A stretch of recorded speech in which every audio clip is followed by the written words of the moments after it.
Future Whispers. As we're now in the middle of December, I wanted to start doing a string of Christmas stories. But before we get on to some of the cheerier, warmer stories that I have planned for future weeks, I wanted to transition us with a bit more of a miserable one. The Heavenly Christmas Tree by Fyodor Dostoevsky. This is a story about a hungry little boy wandering the streets on Christmas Eve. It's the shortest short story that I've done on this channel so far, so I won't waste any more time lest this intro become longer than the story itself. Make sure you give us a thumbs up so it gets out to more people. Let us know what you think in the comments, and let's get started. The Heavenly Christmas Tree. I am a novelist, and I suppose I have made up this story. I write, I suppose, though I know for a fact that I have made it up, and yet I keep fancying that it must have happened on Christmas Eve in some great town in a time of terrible frost. I have a vision of a boy, a little boy, 6 years old or even younger. This boy woke up that morning in a cold, damp cellar. He was dressed in a sort of little dressing gown and was shivering with cold. There was a cloud of white steam from his breath, and sitting on a box in the corner, he blew the steam out of his mouth and amused himself in his dullness watching it float away. But he was terribly hungry. Several times that morning he went up to the plank bed where his sick mother was lying on a mattress as thin as a pancake, with some sort of bundle under her head for a pillow. How had she come here? She must have come with her boy from some other town and suddenly fallen ill. The landlady who let the Corners had been taken 2 days before to the police station. The lodgers were out and about as the holiday was so near, and the only one left had been lying for the last 24 hours dead drunk, not having waited for Christmas.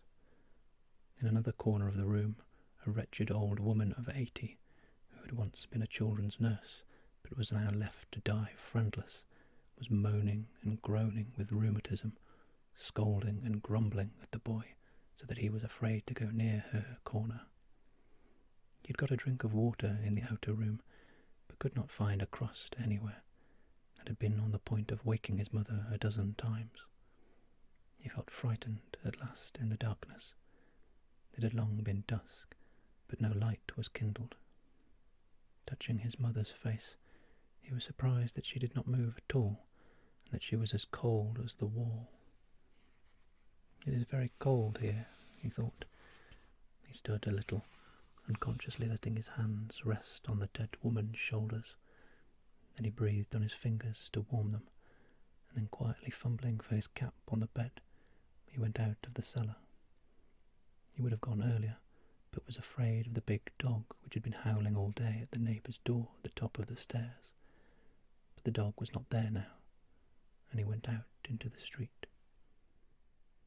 Mercy on us, what a town! He had never seen anything like it before. In the town from which he had come, it was always such black darkness at night. There was one lamp for the whole street.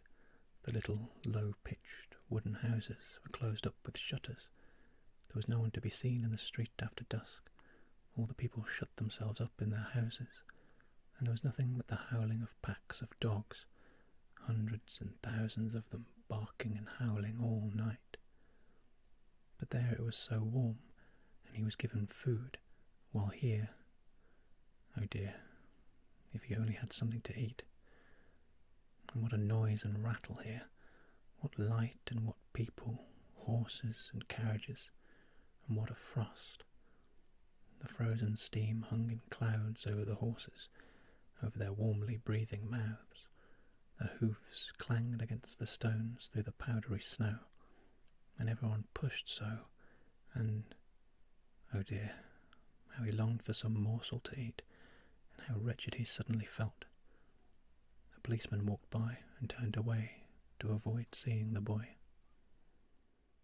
There was another street. Oh, what a wide one! He who would be run over for certain. How everyone was shouting, racing and driving along. And the light. And what was this?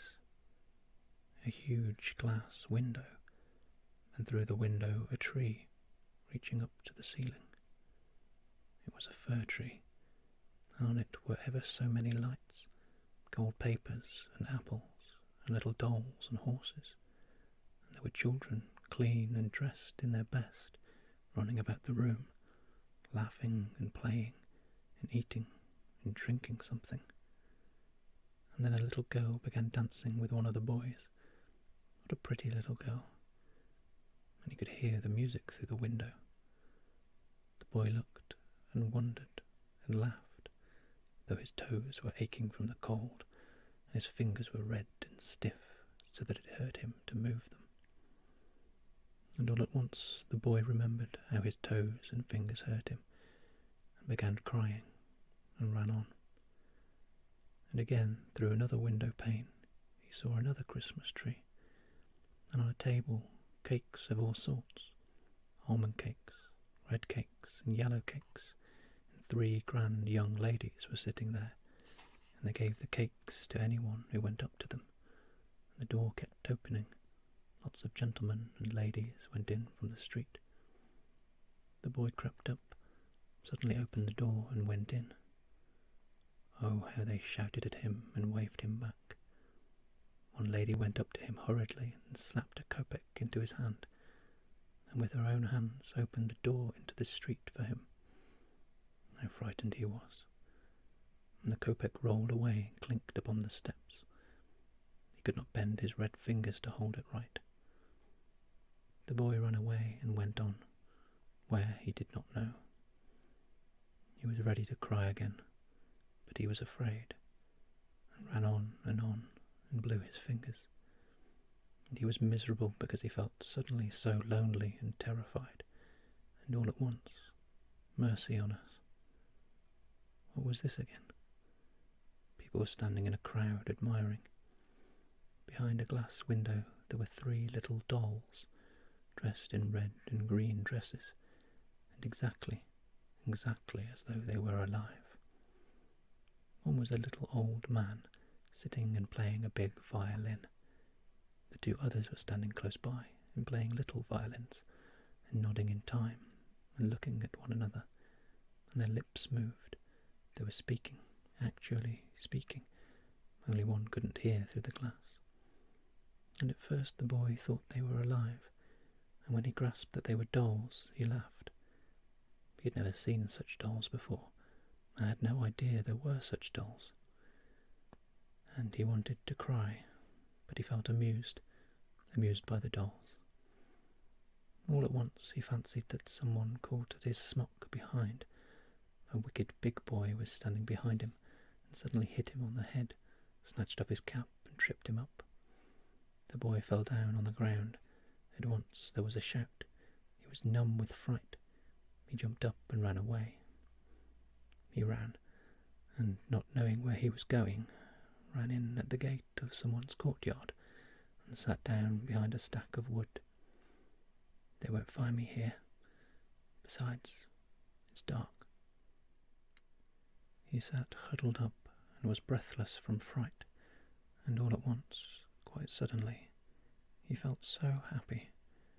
His hands and feet suddenly left off aching and grew so warm as though he were on a stove.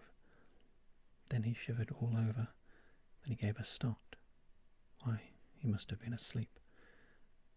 How nice to have a sleep here. I'll sit here a little and go and look at the dolls again, said the boy, and smiled thinking of them, just as though they were alive. And suddenly he heard his mother singing over him, "Mummy, I am asleep. How nice it is to sleep here. Come to my Christmas tree, little one," a soft voice suddenly whispered over his head. He thought that this was still his mother, but no, it was not she. Who it was calling him, he could not see, but someone bent over and embraced him in the darkness, and he stretched out his hands to him, and all at once Oh, what a bright light. Oh, what a Christmas tree. And yet it was not a fir tree. He'd never seen a tree like that. Where was he now? Everything was bright and shining, and all round him were dolls. But no, they were not dolls. They were little boys and girls, only so bright and shining. They all came flying round him. They all kissed him, took him and carried him along with them, and he was flying himself, and he saw that his mother was looking at him and laughing joyfully. "Mummy, Mummy, oh how nice it is here, Mummy." And again he kissed the children and wanted to tell them at once of those dolls in the shop window. "Who are you, boys? Who are you, girls?" he asked, laughing and admiring them. "This is Christ's Christmas tree," they answered. "Christ always has a Christmas tree on this day for the little children who have no tree of their own." And he found out that all these little boys and girls were children just like himself, that some had been frozen in the blankets in which they had, as babies, been laid on the doorsteps of well-to-do Petersburg people. Others had been boarded out with Finnish women by the foundling and had been suffocated. Others had died at their starved mothers' breasts in the Samara famine. Others had died in third-class railway carriages from the foul air. And yet they were all here. They were all like angels about Christ. And he was in the midst of them, and held out his hands to them, and blessed them and their sinful mothers. And the mothers of these children stood on one side weeping.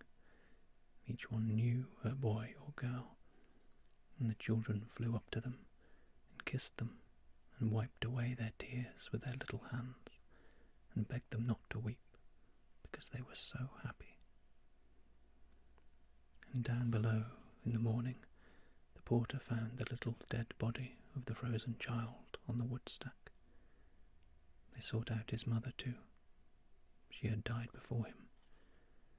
They met before the Lord God in heaven. Why have I made up such a story, so out of keeping with an ordinary diary, and a writer's above all? And I promised 2 stories dealing with real events, but that is just it. I keep fancying that all this may have happened, really. That is, what took place in the cellar and on the wood stack. But as for Christ's Christmas tree, I cannot tell you whether that could have happened or not. If you've enjoyed this story, check out some of the other videos on this channel.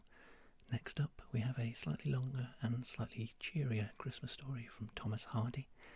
I'm currently uploading 2 new stories every week, so make sure you click subscribe and the little bell so you don't miss when I make a new upload. See you in the next one.